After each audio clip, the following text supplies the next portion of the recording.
موضوع الدرس في إثبات المعاد وأحوال الساعة سورة الحاقة تفسير ابن كثير. الحمد لله رب العالمين والصلاة والسلام على أشرف الأنبياء وسيد المرسلين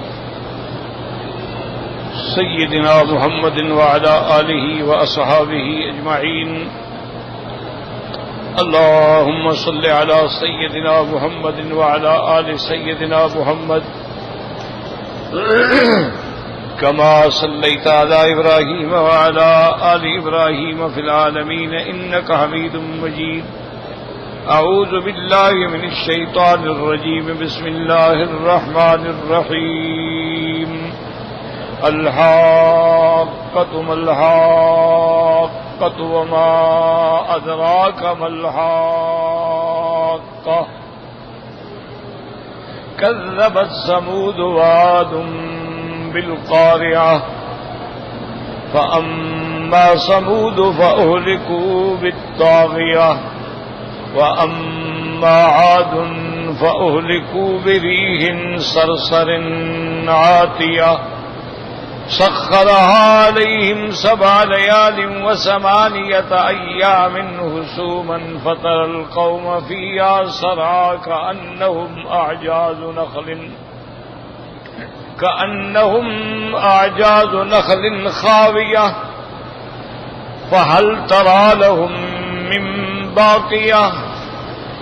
وجاء فرعون ومن قبله والمؤتفكات بالخاطئة فعصوا رسول ربهم فأخذهم أخذة رابية.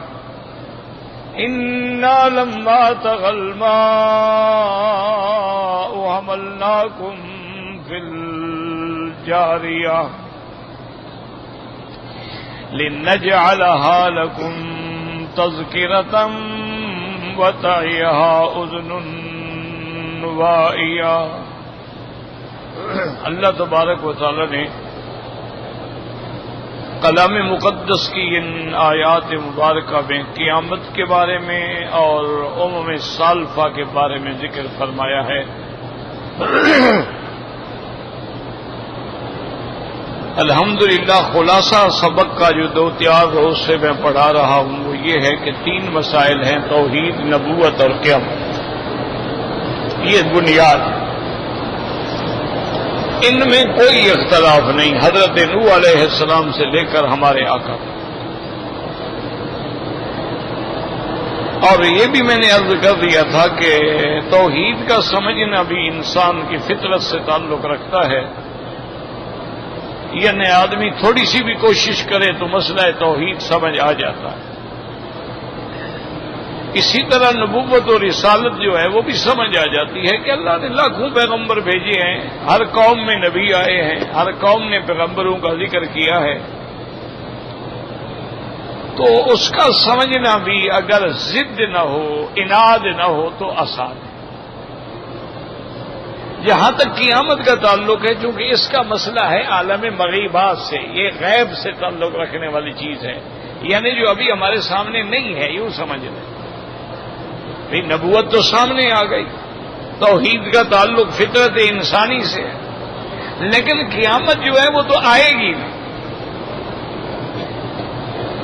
اچھا، مرنے کے بعد آدمی کی گویا قیامت قائم ہو جاتی ہے. اب اس کے عالم برزخ کے جو احوال ہیں وہ بھی تو غیب ہیں، وہ بھی ہمارے سامنے نہیں ہیں، چھپے ہوئے ہیں. تو اس لیے اس کے ماننے کے لیے دلائل سمعیہ کی ضرورت ہوتی ہے. یعنی جن لوگوں کا اللہ پر، اللہ کے رسول پر، اللہ کی کتابوں پر ایمان ہے، ان کے لیے تو سمجھنا مشکل نہیں ہے. اللہ نے فرما دیا قیامت برحق ہے، بس ایمان ہے. اللہ نے فرما دیا ان الساعۃ آتیۃ، قیامت آنے والی ہے، ہمارا ایمان ہے. اللہ تبارک و تعالی نے فرما دیا قیامت کے کئی اسماء کا ذکر بھی فرما دیا، ہمارا ایمان ہے. حضور صلی اللہ علیہ وسلم نے فرما دیا بعثت انا والساعۃ کہاتین، کہ میں اور قیامت ایسے ہیں جیسے یہ 2 انگلیاں ملی ہوئی ہیں. کیوں حضور کے بعد کوئی نبی نہیں ہے، آپ آخری نبی ہیں، تو اب قیامت ہی آئے گی۔ اسی طرح حضور صلی اللہ علیہ وسلم نے جو ہمیں علامات بتلائی ہیں وہ ساری کی ساری پوری ہو گئی۔ تو مومن کے لیے، مسلمان کے لیے، کلمہ پڑھنے والے کے لیے تو الحمدللہ کوئی مسئلہ ہی نہیں ہے،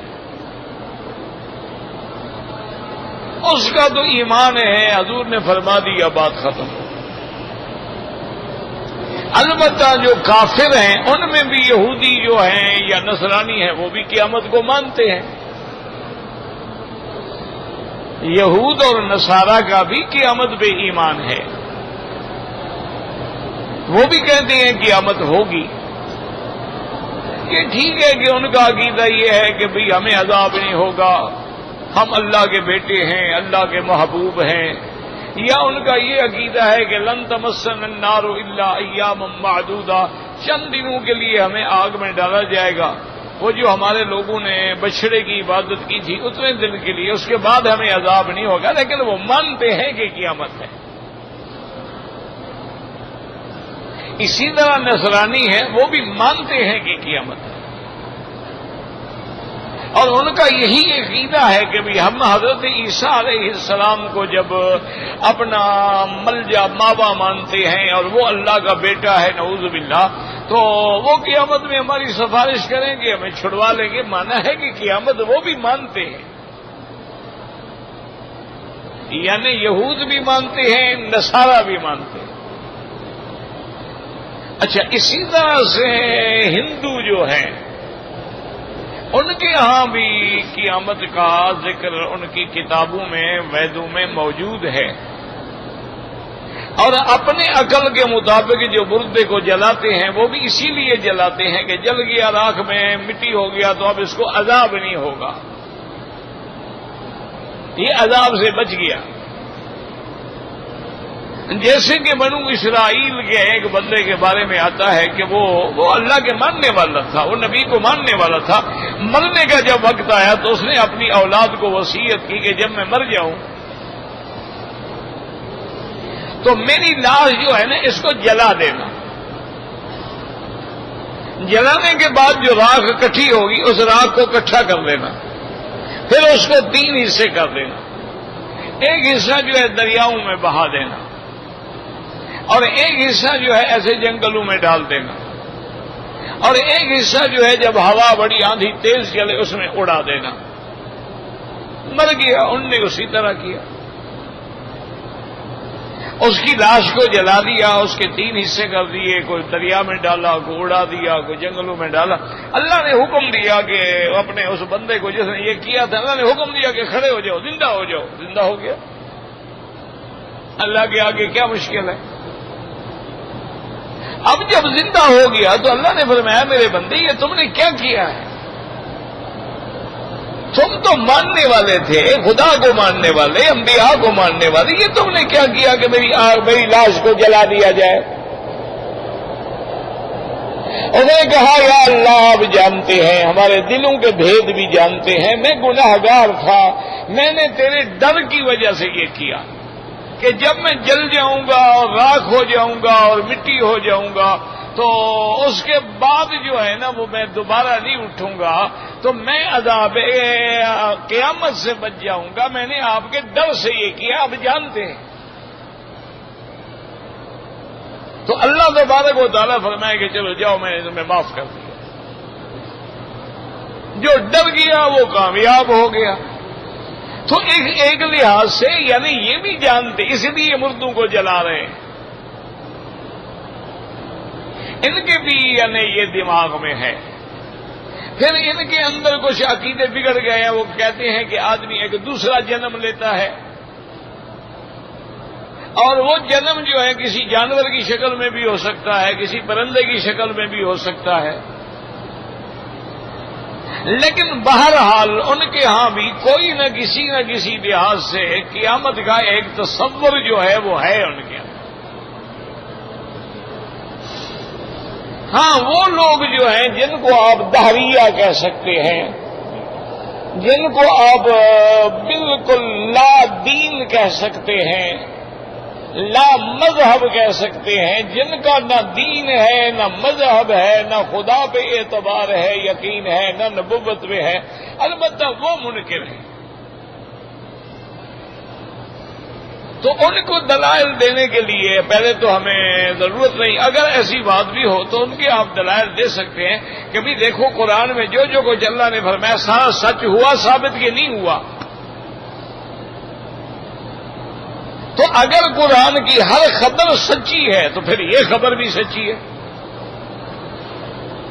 اللہ کے قرآن نے، اسی لیے میں نے کہا تھا نا کہ 4 انبیاء کا اللہ نے قرآن میں بار بار ذکر کیا ہے۔ ایک حضرت ابراہیم علیہ السلام، حضرت آدم علیہ السلام، حضرت موسیٰ علیہ السلام، حضرت عیسیٰ علیہ السلام، یہ 4 پیغمبر ہیں جن کا قرآن نے بار بار ذکر کیا۔ اس کی وجہ کیا تھی؟ اس کی وجہ یہ ہے کہ آدم علیہ السلام تو ہماری اصل ہے، آدم علیہ السلام تو سب کے باپ ہیں، ابو البشر ہیں، تو آدمی کو پتہ لگے کہ بھی باپ کون ہے۔ اچھا، ابراہیم علیہ السلام کا ذکر بار بار کیوں آیا ہے کہ ابراہیم علیہ السلام کو یہودی بھی مانتے تھے، نصرانی بھی مانتے تھے، مکے والے بھی مانتے تھے۔ حضرت ابراہیم علیہ السلام کو یہ سارے لوگ مانتے تھے، اسی لیے مکے والے کہتے تھے کہ ہم تو ملت ابراہیمی پر ہیں، ہم تو ابراہیم علیہ السلام کے کعبے کے مجاور ہیں۔ تو اللہ نے ان کا ذکر بھی قرآن میں بار بار کیا۔ اچھا، موسیٰ علیہ السلام کا جہاں تک تعلق ہے تو جب حضور پاک تشریف لائے تو یہودی مدینے میں بھی موجود تھے، بنی قریظہ بھی موجود تھے، بنی قینقاع بھی موجود تھے، بنو نذیر بھی موجود تھے، بڑے بڑے قبائل موجود تھے۔ یعنی حضرت موسیٰ علیہ السلام کے ماننے والے موجود تھے، تورات کے ماننے والے موجود تھے، تورات کے عالم موجود تھے۔ تو اللہ نے موسیٰ علیہ السلام کا ذکر بھی بار بار کیا۔ عیسیٰ علیہ السلام کا ذکر کیوں ہوا ہے کہ نصرانی بھی ماننے والے تھے، اور نصارہ عیسیٰ علیہ السلام کے بارے میں اپنے عقیدے رکھتے تھے، تو نصارہ بھی حضور کے زمانے میں موجود تھے۔ جیزان کے علاقے میں سارے نصرانی تھے اور ایک بہت بڑا ان کا وفد بھی حضور کی خدمت میں آیا تھا۔ تو اس لیے اللہ نے ان کا ذکر بار بار کیا ہے کہ بھئی تم موسیٰ علیہ السلام کے ماننے والے ہو، تمہارے پاس تورات ہے اور حضور پاک 1200 سال بعد پیدا ہوئے ہیں، اور تمہیں موسیٰ علیہ السلام کی پیدائش کی خبر دے رہے ہیں، تمہیں ان کے صندوق میں بند ہونے کی خبر دے رہے ہیں، تمہیں ان کے فرعون کے گھر میں جانے کی خبر دے رہے ہیں، تمہیں ان کے ہجرت کرنے کی خبر دے رہے ہیں، تمہیں ان کے شعیب علیہ السلام کے۔ تو اس کا مطلب ہے کہ حضور کو کیسے پتہ چلا؟ تو آپ کی نبوت کی دلیل ہے کہ اللہ نے آپ کو خبر دی ہے جو آپ کو دے رہے ہیں۔ نصرانیوں کو بھی اللہ تبارک و تعالیٰ نے نبی کے ذریعے خبر دی کہ عیسیٰ علیہ السلام کیسے پیدا ہوئے، بی بی مریم کے پاس کیسے جبریل آیا، کیسے اس نے پھونک ماری، کیسے حمل ٹھہرا، کیسے حضرت عیسیٰ پیدا ہوئے۔ بی بی صاحبہ نے تکلیف کے وقت میں جب اللہ سے دعا مانگی تو ان کے لیے کھجوروں کا انتظام ہوا۔ یہ سارا واقعہ اللہ نے بیان کیا کہ اے نصرانیو، میرا مدنی تو 600 سال پہلے وہاں موجود نہیں تھے اور تمہیں ایک ایک واقعے کی خبر دے رہے ہیں، تو یہ اس دلیل ہے کہ وہ اللہ کا سچا نبی ہے، مان لو۔ اس لیے اللہ نے ان پیغمبروں کا بار بار ذکر کیا۔ اچھا، اسی طرح اللہ نے قوم عاد، قوم سمود، قوم لوط، قوم فرعون، ان کا ذکر قرآن میں بار بار کیا۔ اچھا، ان کا ذکر بار بار کیوں ہوا؟ اس کی وجہ یہ ہے کہ یہ قومیں جو ہیں یہ مکے اور شام کے راستے میں آباد تھی، مکے اور یمن کے راستے میں آباد تھی۔ تو مکے والے وہاں سے گزرتے تھے، ان کو پتہ لگتا تھا کہ عاد ارم کون ہے، ان کو پتہ لگتا تھا کہ قوم سمود کون ہے، ان کو پتہ لگتا تھا کہ قوم عاد پہ کیسے عذاب آیا۔ اچھا، قوم لوط جو ہے یہاں جس کو آپ کہتے ہیں نا جارڈن یا اردن کہتے ہیں، اس علاقے پر وہ قوم تھی۔ آج بھی وہاں وہ بحر میت موجود ہے، یعنی آج بھی پانی موجود ہے جس میں آج کوئی چیز زندہ نہیں رہ سکتی جب عذاب آیا اللہ کا۔ تو یہ بھی عرب وہاں جاتے تھے، آتے تھے، گزرتے تھے۔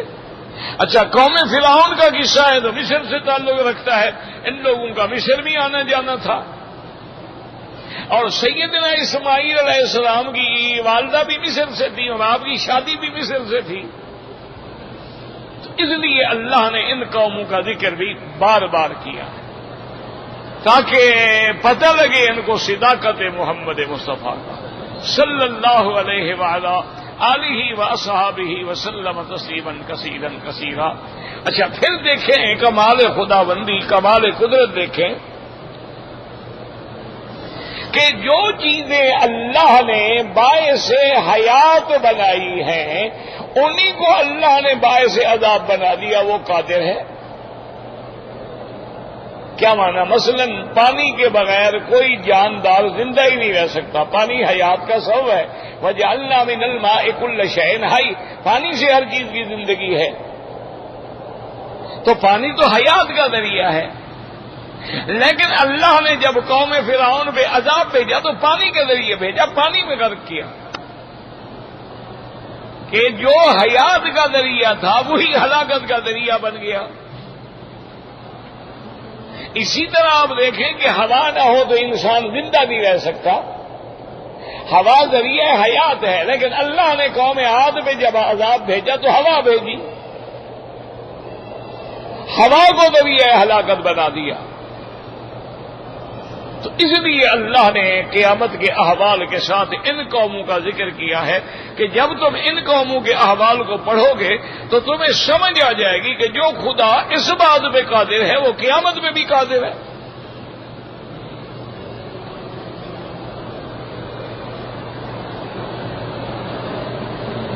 اس لیے اللہ نے اتنے اسماء کا ذکر کیا کہ یہ سب قیامت کے نام ہیں، اور اس کے بعد اللہ تبارک و تعالیٰ فرماتے ہیں کذبت ثمود وعاد بالقاریہ، کہ قوم سمود اور قوم عاد نے اس کھڑکانے والی یعنی قیامت، کیوں جب قیامت آئے گی تو گویا ہر چیز کو ہلا کے رکھ دے گی۔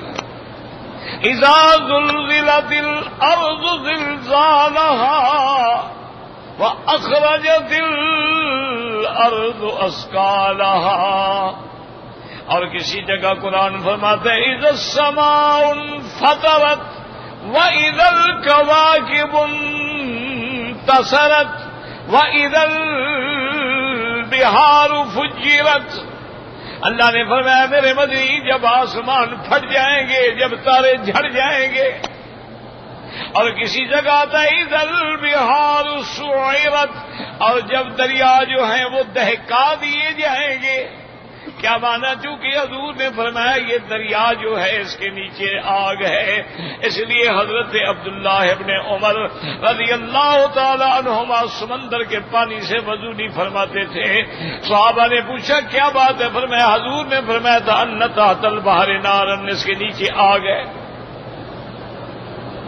اس لیے حضور پاک نے فرمایا کہ بحری سفر جو ہے نہ کرو الا لغاز او حاج او معتمر، ہاں کوئی حج کے لیے جانا چاہتا ہے، کوئی جہاد کے لیے جانا چاہتا ہے، کوئی عمرے کے لیے جانا چاہتا ہے، کوئی تجارت کے لیے جانا چاہتا ہے، مجبوری ہے تو سفر کر سکتا ہے، اپنی خوشی سے سفر نہ کرو چونکہ اس کے نیچے تو آگ ہے۔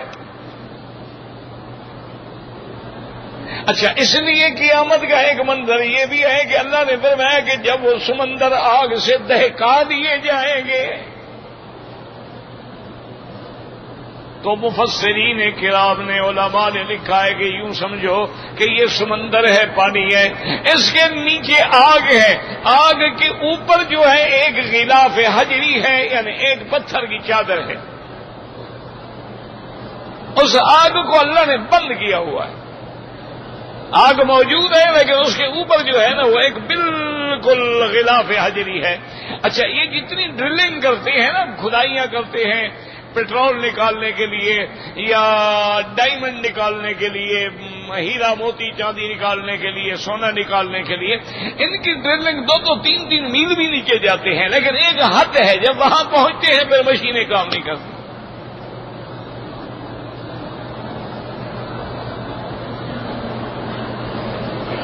تو اب اللہ نے منظر کھینچا ہے کہ جب قیامت ہوگی تو حال کیا ہوگا کہ بھئی ایک تو نیچے سے وہ غلاف حجری جو پتھر جو آگ کے اوپر جو پردہ ہے وہ ہٹا دیا جائے گا، اور اوپر سے سورج چاند تارے سارے اس میں ڈال دیے جائیں گے، تو نیچے سے بھی آگ اوپر سے بھی آگ، پھر اللہ ہوا بھیجیں گے جو اس آگ کو دہکا دے گی اور سارا جہنم بن جائے گا۔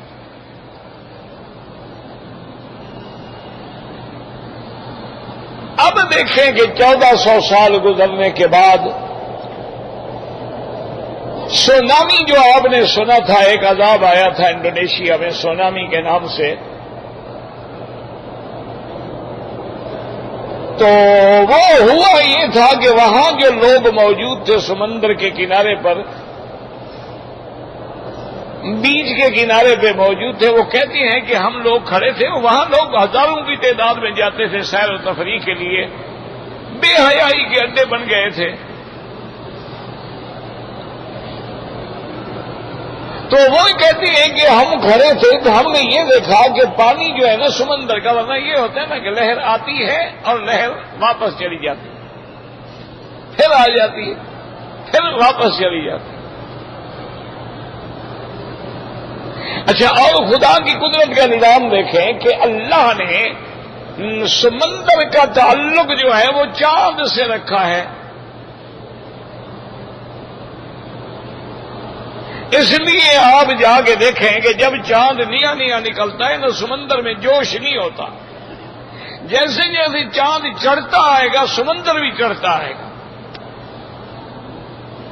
جیسے چاند 14ویں کی رات میں آگے بدر کامل بن جائے گا سمندر پورے جوش میں آ جائے گا۔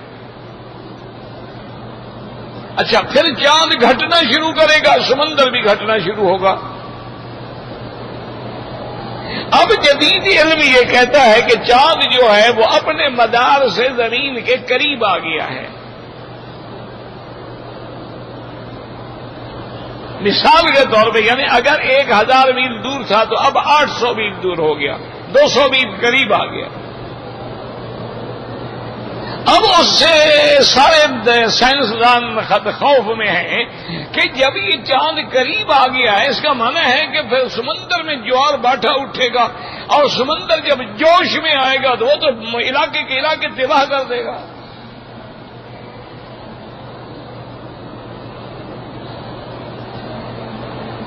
تو اب اللہ کی قدرت کا نظارہ دیکھیں کہ حضور پاک نے تو 1400 سال پہلے فرمایا تھا نا کہ اس سمندر کے نیچے آگ ہے۔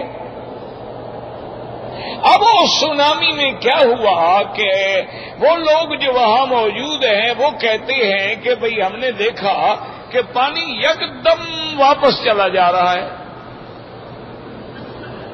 ہم حیران ہو گئے کہ یہ کہاں جا رہا ہے۔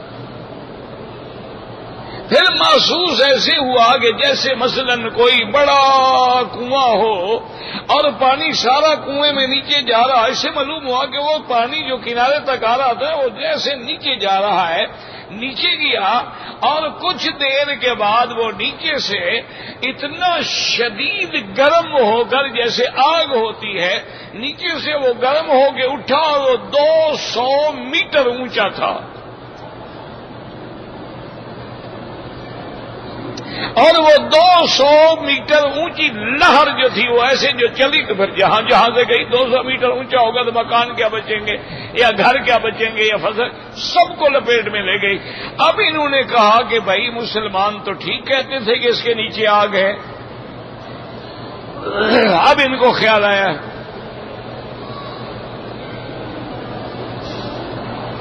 تو اس لیے یاد رکھیں کہ جو اللہ نے فرمایا ہے وہ ہر حال میں برحق ہے، جو حضور پاک صلی اللہ علیہ وسلم نے فرمایا ہے وہ ہر حال میں برحق ہے۔ اچھا، ایک ان کو اشکال یہ ہوتا ہے کہ بھی حضور نے فرمایا کہ قیامت قریب ہے کہ وہ اس تو انا والساعۃ کہاتین،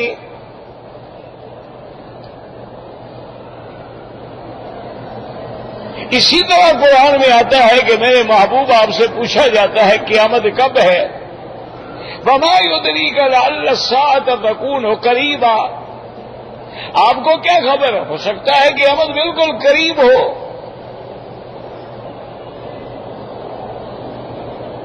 اسی طرح قرآن میں آتا ہے انہم یرونہ بعیدا ونراہ قریبا.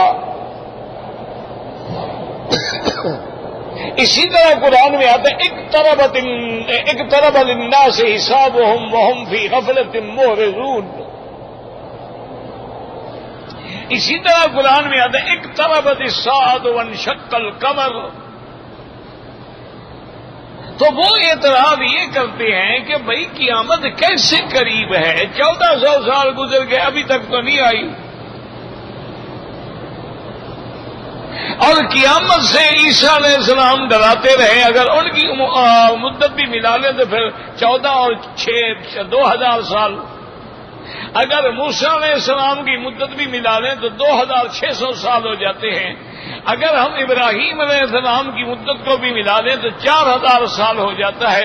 ہر پیغمبر کہتا رہا قیامت قریب ہے، قیامت قریب ہے، ابھی تک تو نہیں آئی. قریب کیسے ہوئی؟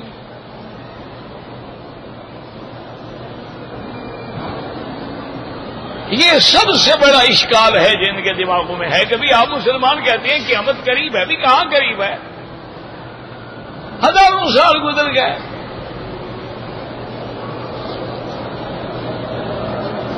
تو اس بات کو سمجھیں کہ ایک تو ہم نے قریب اور بعید کا معنی ہی غلط سمجھا ہے.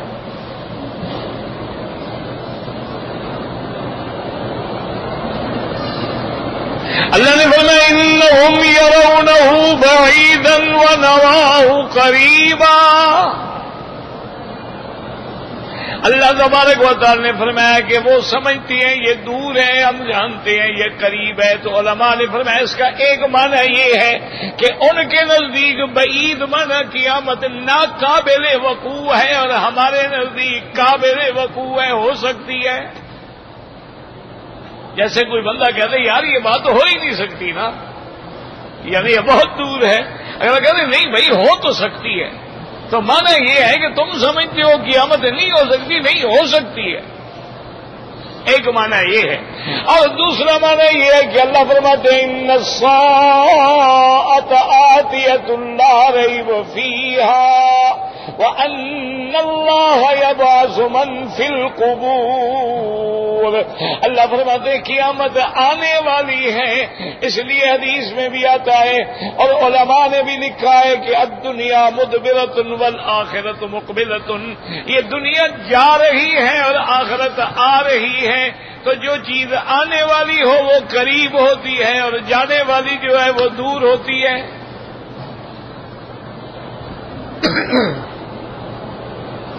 اب مثال کے طور پہ آپ مدینہ منورہ جاتے ہیں، اللہ ہم سب کو نصیب کرے. تو اب ہم یہاں سے مکہ شریف سے نکلیں گے. ابھی ہم نے 10 میل سفر کیا ہو لیکن مدینہ شریف قریب آ رہا ہے اور مکے سے ہم دور ہوتے جا رہے ہیں. تو اب قیامت جو ہے وہ آ رہی ہے تو آنے والی چیز تو لازمی بات ہے قریب ہوگی، جانے والی دور ہوتی جائے گی. اس لیے بھی اس کو قریب کہا گیا. اور دوسرا علماء نے فرمایا کہ اگر غور کریں تو قیامت کا دن جو ہے ان یوما عند ربک کالف سنۃ مما تعدون. قیامت کا ایک دن 1000 سال کے بعد برابر ہوگا. تو اگر ہم 6000 سال بھی لگائے تو گویا 6 دن گزرے ہیں. تو پھر بھی تو قیامت قریب ہے. اس لیے ہمیشہ یاد رکھیں کہ محض اشکال ہوتے ہیں، ورنہ دلائل سے سب ثابت ہو گیا ہے کہ جو اللہ نے فرمایا ہے قرآن میں وہ بھی حق ہے اور جو اللہ کے نبی نے فرمایا وہ بھی حق ہے. اس لیے اللہ نے آگے مثالیں دی ہیں. ابھی قوم عاد پہ نظر ڈالو،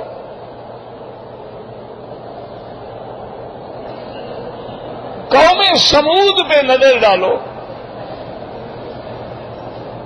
اب اللہ فرماتے ہیں فَأَمَّا ثَمُودُ فَأُهْلِكُوا بِالطَّاغِيَةِ. اللہ نے فرمایا قوم سمود جو ہے طاغیہ کا معنی بعض علماء نے کہا ہے صیحہ. اللہ نے حکم دیا، جبریل نے کھڑے ہو کے چیخ ماری. وہ چیخ میں اتنی شدت تھی کہ اس چیخ کو سن کے کھڑے کھڑے ساری قوم مر گئی، جگر پھٹ گئے، ہارٹ فیل ہو گئے. اس کی وجہ ہوتی ہے نا. اب جیسے دیکھیں نا کنکارڈ طیارہ ہے تو اس میں وہ باقاعدہ لکھتے ہیں کہ بھائی جو سواری سوار ہو دیکھو ہارٹ کا مریض تو نہیں ہے, دل کا مریض تو نہیں ہے, کہیں اس کی رفتار دیکھ کر ہارٹ فیل ہو جائے, اس کی آواز سے بلڈنگیں لڑ جاتی ہیں تو کہیں یہ بیچارے کا ہارٹ اٹیک نہ ہو جائے. تو کہتے ہیں بابا اگر کوئی ہارٹ کا مریض ہے اس میں صبر مت کرو, اگر تمہیں بلڈ پریشر ہے تو بالکل صبر مت کرو, کہیں ایسا نہ ہو کہ تم اس کی دھڑکن اور اس کی رفتار اور اس کی آواز کو دیکھیں. تو اگر تمہارے جہازوں کی آواز سے یہ ہو سکتا ہے تو جب اللہ کے حکم سے جبریل چیخ ماریں گے تو وہ آواز کیسے ہوگی؟ فَأَمَّا عَادٌ فَأُهْلِكُوا بِرِيحٍ صَرْصَرٍ عَاتِيَةٍ. یاد دیکھو اللہ نے فرمایا کہ قوم عاد جو ہے ان کو اللہ نے ہلاک کیا بِرِيحٍ ہوا سے, صَرْصَرٍ ٹھنڈی ہوا, عَاتِيَةٍ سرکش حد سے نکلنے والی ہوا. اس لیے بعض علماء فرماتے ہیں آتیتن کا معنی کہ ہوا کا خزانہ جو ہے وہ ملائکہ کے کنٹرول میں ہے اور اللہ کے حکم سے اجازت ملتی ہے کہ اتنا کھولا جائے, اب اتنا کھولا جائے. لیکن جب قوم عاد پہ عذاب آیا تو وہ فرشتوں کے کنٹرول سے بھی نکل گئی آتیتن. اسی لیے علماء نے فرمایا ہے کہ دو موقع ایسے ہیں, ایک قوم نوح پہ جب عذاب آیا ہے اللہ نے فرمایا فَفَتَحْنَا أَبْوَابَ السَّمَاءِ بِمَاءٍ مُنْهَمِرٍ وَفَجَّرْنَا الْأَرْضَ عُيُونًا فَالْتَقَى الْمَاءُ عَلَىٰ أَمْرٍ قَدْ قُدِرَ. اللہ نے فرمایا ہم نے آسمان کے دروازے کھول دیے پانی کے. تو وہاں بھی حدیث مبارک میں آتا ہے کہ پانی ایک مقدار پہ اتارا جاتا ہے, لیکن جب قوم نوح پہ عذاب آیا اللہ کے جلال کا یہ عالم تھا کہ پانی فرشتے بھی کنٹرول نہ کر سکے, دروازے کھل گئے. اور پھر اللہ نے حکم دیا آسمانوں کے دروازے بھی کھول دو اور زمین کو حکم دیا تم بھی اپنا پانی نکالو. فَفَتَحْنَا أَبْوَابَ السَّمَاءِ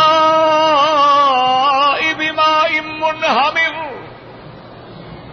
وَفَجَّرْنَا الْأَرْضَ عُيُونًا. اب پوری زمین جو تھی نا گویا وہ چشمے بن گئی. فَالْتَقَى الْمَاءُ عَلَىٰ أَمْرٍ قَدْ قُدِرَ. اللہ فرماتے ہیں پھر وہ پانی مل گیا.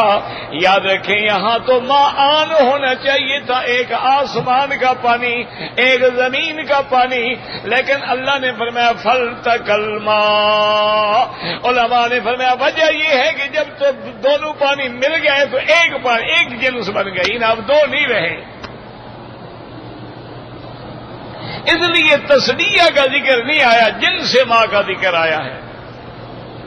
تو اسی طرح اللہ فرماتے ہیں کہ جب ہم نے ہوا بھیجی قوم عاد پہ, اور یہ قوم عاد جو ہے یاد رکھو یہ ایک ایسی قوم تھی کہ لم یخلق مثلها فی البلاد. اللہ نے ایسی قوم پہلے پیدا ہی نہیں کی, اتنی طاقتور قوم تھی, اتنی طاقت تھی کہ تمہارا 60 آدمی جو پتھر نہ اٹھا سکے ان کا ایک آدمی اٹھا لیتا تھا. اور انہوں نے پہاڑوں کو کاٹ کے اس کے اندر گھر بنا لیے تھے, اینٹیں نہیں بنائی, پہاڑوں کو کھڑے کھڑے پہاڑوں کو کاٹ کے کمرے بناتے گئے. اور وہ فخر سے کہتے تھے کہ من اشد منا قوۃ, ہم سے کون زیادہ طاقتور ہے. اللہ نے فرمایا ہم ہوا بھیجیں گے صرف.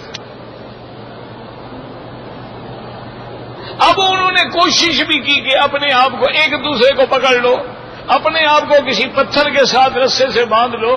اللہ نے فرمایا جو مرضی آئے زور لگا لو, یہ تو عذاب ہے اللہ کا. اور ہوا کو حکم دیا وہ ان کو نیچے سے اٹھاتی تھی, اوپر لے جانے کے بعد پھر گراتی تھی, جب نیچے گرتے تو گردن ٹوٹ جاتی. اللہ نے فرمایا ایسے پڑے تھے جیسے کھجوروں کے ٹنڈ پڑے ہوتے ہیں. اور وہ ہوا جو ہے 7 لیال ثمانیۃ ایام، یعنی 7 رات اور 8 دن پورے متواتر چلتی رہی. اس لیے پھر میں حسومن نئے متتابعتن، وقفہ نہیں آیا درمیان میں.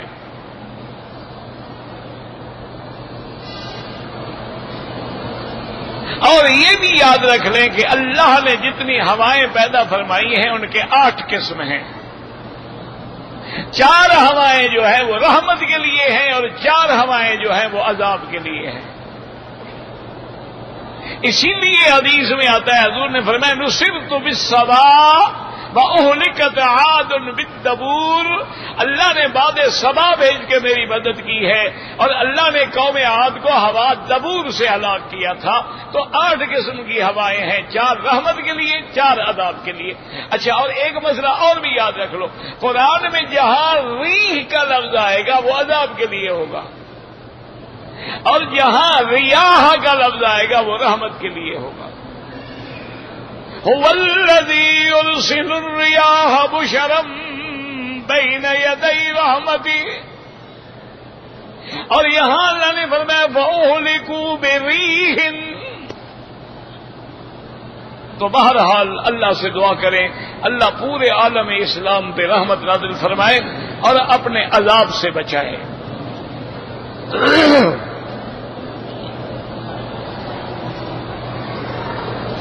زندہ آدمی کے لیے کوئی عمرہ نہیں، آپ دعا کریں، آپ عمرہ خود اپنے لیے کریں. اگر نماز یا طواف میں کسی آدمی کو انزال ہو گیا، نکل جائے، غسل کرے، توبہ کرے، استغفار کرے. اس وقت بھی شیطانی خیالات پر مسلط ہیں.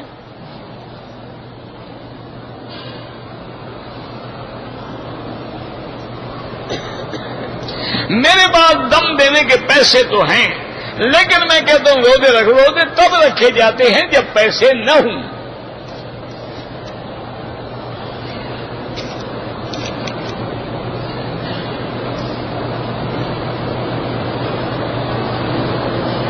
اگر آپ کمپنی کے کام سے آئے ہیں ابھا سے، احرام نہیں باندھا تو دم نہیں پڑے گی. اگر آپ نے عمرہ کرنا ہے تو لازماً مسجد عائشہ جائیں، جیرانہ جائیں، یعنی حد حرم کے باہر جائیں.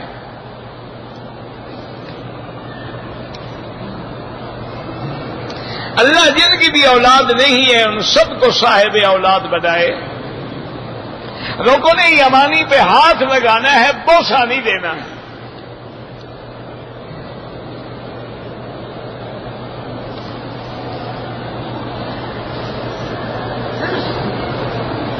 صفا مروہ کے دوڑنے کے بعد کوئی 2 رکعت نہیں پڑھی جاتی. اپنی چپل کپڑے میں لپیٹ کے اپنے ساتھ رکھیں. نماز جنازہ کے بعد ہاتھ اٹھا کے دعا مانگنا بالکل بدعت ہے. خود جنازہ دعا ہے اللہ کے بندے، اس کے بعد پھر کوئی اور نہیں دعا مانگو گے. یعنی جب جنازہ پڑھ رہے ہو تو کیا کہتے ہو؟ اللہم اغفر لحینا و میتنا، یہ دعا ہے یا گالیاں دے رہے ہو؟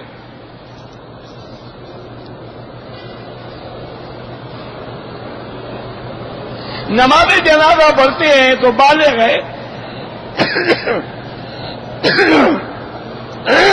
یا نہ بالغ ہے کوئی بات نہیں، اسی دعا میں صغیرنا، کبیرنا، ذکرنا، انسانا سب کے لیے ہو گیا.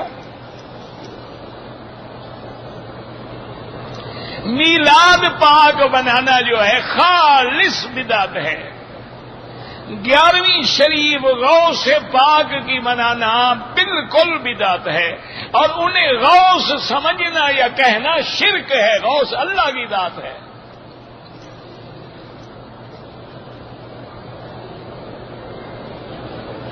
میں نے 15 طواف کیے، رشتہ داروں کو ثواب دی کہ اللہ ثواب دیں گے انشاءاللہ.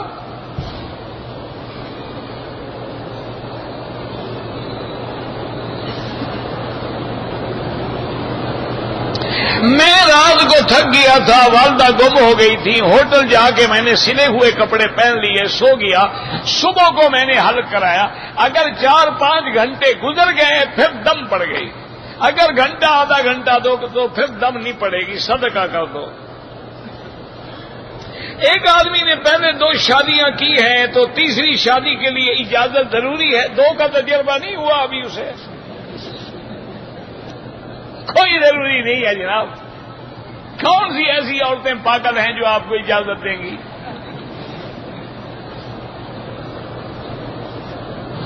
میں نے طواف کرتے ہوئے حجر اسود کو بوسہ دینا بھول گیا، کوئی بات نہیں.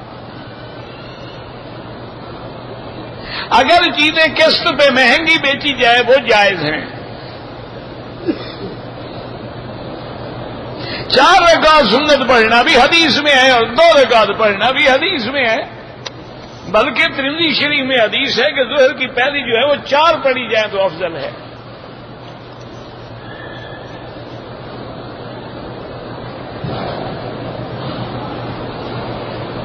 میرے ایک دوست نے اپنی بیوی کو پکڑ کے زبردستی حجر اسود کا بوسہ دلایا، یہ ناجائز ہے.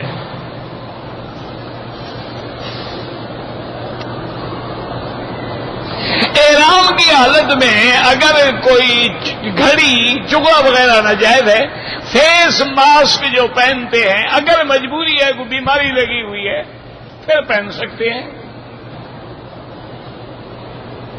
مسواک جو ہے بالکل سنت ہے اور اس کے بہت بڑا ثواب ہے. امام ابو حنیفہ فرماتے ہیں کہ ہر وضو کے ساتھ مسواک ہو. باقی امام احمد ابن حنبل رحمۃ اللہ علیہ فرماتے ہیں کہ نماز سے پہلے بھی مسواک کر سکتا ہے عند کل صلاۃ. امام ابو حنیفہ فرماتے ہیں یعنی عند وضوء کل صلاۃ، جب نماز کے لیے تیاری کرو.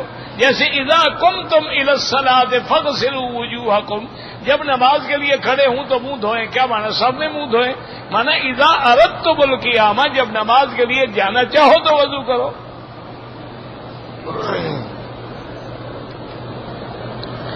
ڈاکٹر ذاکر نائک کا عقیدہ صحیح نہیں ہے، تم جانو، ڈاکٹر صاحب جانے، مجھے تو کوئی پتہ نہیں.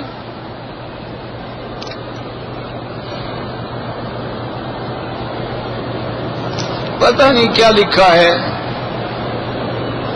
ہمارا امام ایک ہے، بالکل سب کا امام ایک ہے. ایسے بس عقل لڑاتے رہتے ہو نا. اب یہاں 200 مسجد ہوتے، ایک امام نماز پڑھائے گا یا 200 امام پڑھائے گا؟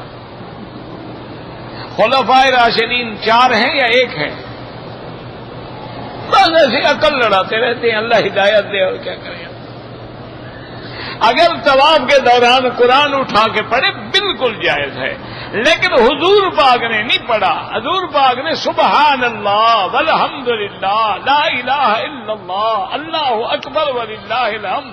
حضور نے اپنی امت میں مہربانی کی تاکہ جاہل بھی ہوں گے، ان پڑھ بھی ہوں گے، وہ چیز پڑھی جو ہر بندہ پڑھ سکے. سبحان اللہ پڑھنا کیا مشکل ہے؟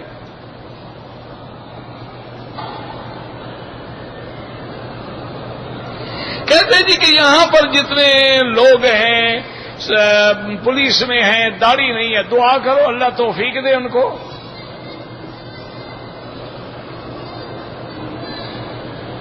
ایک اللہ ایک رسول، تو سب ایک اللہ ایک رسول کی بات کرتے ہیں. 2 رسولوں کی بات کسی نے کی ہے؟ عجیب عقل ہے تمہارا، پتہ نہیں کیا ہے. ہمارے لوگ جو ہیں وہ یورپ جاتے ہیں پڑھنے کے لیے. تمہارے پاس جب یونیورسٹیاں نہیں ہوں گی تو لوگ دشمنوں کے پاس جائیں گے پڑھنے کے لیے. تم نے کون سی یونیورسٹیاں بنانی ہے کہ لوگ وہاں نہ جائیں؟ تم نے تو آج تک ایک انجیکشن بھی نہیں بنایا. یہ ساری ویکسین جو آ رہی ہے کہاں سے آ رہی ہے؟ یہ سارے جو پولیو کے قطرے پلا رہے ہو کہاں سے؟ سارا کام تو کافروں نے کیا ہے. جو تم نے کرنا تھا تم نے چھوڑ دیا تو کافر کریں گے.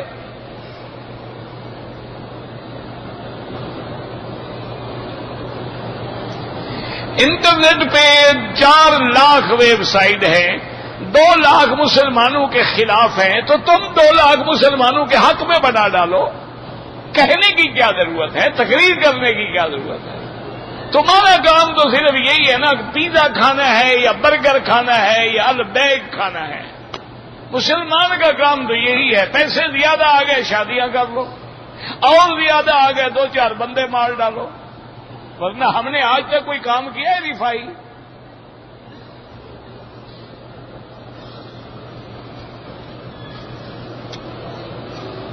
اگر جدہ گئے ہیں واپسی پہ عمرہ ضروری نہیں ہے. اگر میں نے غلطی سے خوشبو والے صابن سے ہاتھ دھو لیا، 1-2 ریال خیرات کر دو۔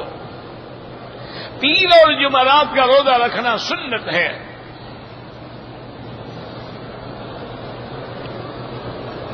اگر میں نے عمرہ عصر کے بعد شروع کیا ہے لیکن میں نے 2 رکعت مغرب کے بعد پڑھنی، حنفی مسلک میں مغرب کے بعد ہے، حنابلہ اور شوافی رحمہم اللہ کے نزدیک ہر وقت جائز ہے۔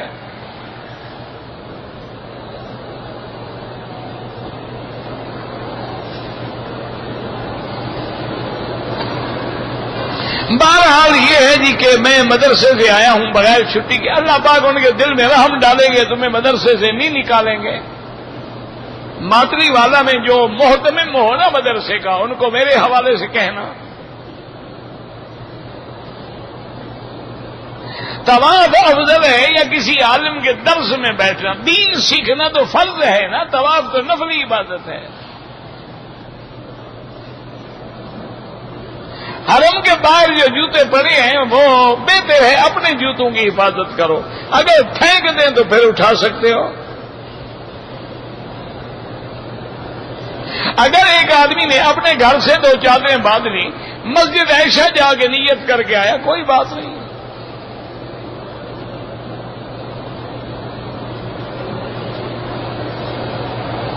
بریلوی حضرات کہتے ہیں کہ فلاح سعید ہے، پتہ نہیں کیا ہے، مجھے سمجھ نہیں آیا۔ پرندے اور جانور کا شکار کرنا جائز ہے، بالکل جائز ہے۔ کہتے ہیں جی کہ ہمارے یہاں ایک کتا ہے، جب اذان ہوتی ہے تو چیختا ہے، شیطان جو ہوا جادو کا علاج سورۃ البقرہ پڑھو۔ ہمارے رشتے دار جو فوت ہو گئے ان کے لیے عمرہ کریں، حج کریں، سب جائز ہے۔ اگر ایک آدمی نے عصر کے بعد جا کے مسجد عائشہ سے عمرے کی نیت کی، 2 رکعت نہیں پڑھی، ٹھیک ہے، نہ پڑھے، پڑھنی بھی نہیں چاہیے تھی۔